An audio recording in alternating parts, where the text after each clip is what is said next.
और पीछे से नहीं आया, नहीं टाइम ज़्यादा हो जाता।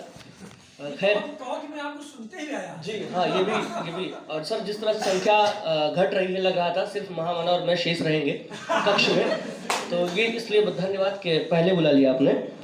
कविता पढ़ता हूँ कि एक नज़्म है, लड़कियाँ नज़्म है, आप सब बहुत ध्यान से सुने कि कब तलक कहते फिरोगे तितलियाँ हैं लड़कियाँ, कब तलक कहते फिरोगे तितलियाँ हैं लड़कियाँ, यानी जब चाहो मसल दो लड़कियाँ हैं लड़कियाँ, यानी जब चाहो मसल दो लड़कियाँ हैं लड़कियाँ। और आज तक जिनको नहीं तस्कीन वो महफूज है। तस्कीन एक लफ्ज़ है जिसका माने है पुष्टि। आज तक जिनको नहीं तस्कीन वो महफूज है।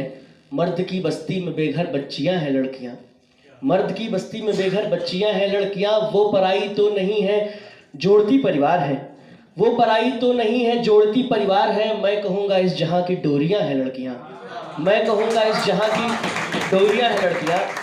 और शेर देखें कि जिस तरह से पेड़ कटने में खता है पेड़ की, तमाम सामाजिक हादसे होते हैं और एक वर्ग आता है उभर के जो कहता है कुछ तो गलती रही होगी, एक हाथ से ताली नहीं बजती।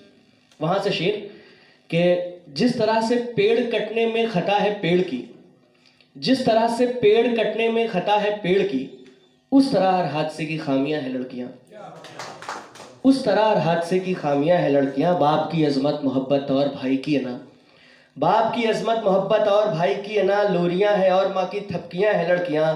सीखिए इनसे हुनर खुद से ही खुद को पालना, सीखिए इनसे हुनर खुद से ही खुद को पालना। सीपियां हैं लड़कियां और मोतियां हैं लड़कियां। तब तलक इस मुल्क का बाजू बहुत कमज़ोर है, तब तलक इस मुल्क का बाजू बहुत कमज़ोर है। जब तलक सबकी नज़र में चूड़ियाँ हैं लड़कियाँ, जब तलक सबकी नज़र में चूड़ियाँ हैं लड़कियाँ। बहुत धर्मत एक कविता है और हिंदी की कविता कि कवि कविताएं क्यों कहता है, कवि कविताएं क्यों कहता है। जैसे कोई सोता बच्चा सहसा रोने लग जाता है, जैसे किसी क्रोन जोड़े पर एक अनुष्टुप बन जाता है, जैसे कालिदास मूढ़ को पत्नी से अपमान मिला हो, जैसे किसी राम बोला को राम नाम का ज्ञान मिला हो, जैसे गालिब को मस्जिद में मदिरा पीने से रोका हो, जैसे महाप्राण ने पथ पर निर्धन महिला को देखा हो। जैसे कोई कवि आंखों को सूरज के जैसी न माने, जैसे कोई कवि उपमानों को मैला होता हुआ जाने। इन दृश्यों पर आदिकाल से हृदय द्रवित होता रहता है, कवि कविताएं क्यों कहता है। जैसे गंगा पार रेत हो किसी महामानव की चादर और चांद उसके कमरे में लालटेन सा लटक रहा हो। पदचापों में भरे हुए जल सूक्ष्म जीव के सागर जैसे किसी जीव का क्षण भर जीवन संघर्षों में अथक रहा हो। हवा हिलाए धीरे धीरे गमले में कोई फूल खिला हो, कोई बच्चा बेंच पे बैठे पढ़ते पढ़ते ऊँघ रहा हो। वायु कोई सन की शासक कंधे पर बंदूक लिए हो और प्रजा पीपल के पत्तों जैसी थर थर काँप रही हो।